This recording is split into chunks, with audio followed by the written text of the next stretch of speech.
Hi, I'm Mackenzie Connolly, and today I'm going to be writing about how money cannot buy you happiness. Elizabeth Dunn once said, "Wealthy people don't just have better toys, they have better nutrition and better medical care, more free time, and more meaningful labor. More of just about every ingredient in the recipe for a happy life, and yet they aren't that much happier than those who have less."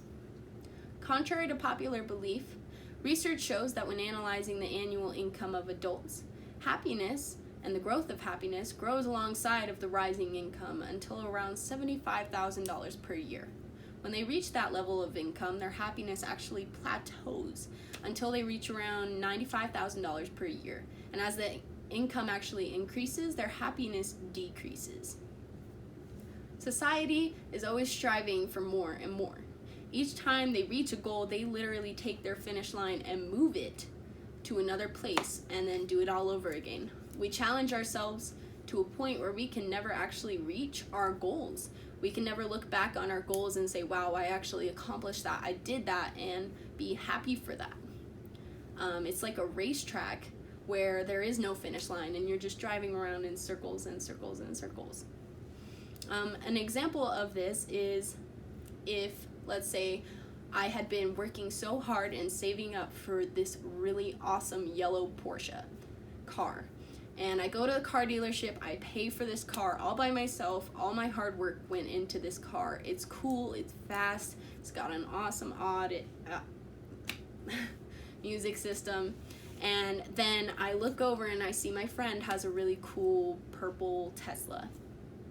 Immediately, I take back all my accomplishments and happiness in achieving that Porsche and look at that person's car and say, man, I wish I had that. I wish I actually got that. Now I want that. And I change my goal and I don't see the accomplishments in my Porsche and I more strive towards the Tesla. Sonia Louis-Barmuski actually did a study challenging people to do around 5 acts of kindness per week. Examples of her acts of kindness included writing a kind letter, donating blood, holding a door open for someone, carrying their groceries in, and more stuff like that. When looking at the results, it actually shows that the happiness of those people doing those kind acts was increased. They were happier overall. Their weeks were much better. They looked at life a little bit more positively in just those 6 weeks that she studied them. Let's consider that it's a cold day in Utah because that's where we are. It's snowing outside and all you want is a cup of coffee. So you go to the coffee shop and buy yourself a cup of coffee. And then you warm up, your body heats up for around 30 minutes. And then after about 30 minutes, you move on with your day, you get cold again, and life moves on. But let's rewind and go back to the coffee shop. Let's say instead of only buying your coffee, you buy a coffee for the person behind you. I've had this happen to me personally, and it really just boosted my mood the whole day. I work at a coffee shop and I get to see this every day as people buy coffee for others, and it brings happiness to the entire environment. It's just the small things that bring happiness into people's lives, and we don't recognize that. We don't see that the materialistic items aren't as important as the kind actions that we take towards others. What we really need to do is to look at ourselves and reflect on our own personalities and who we are inside. We need to find what is important.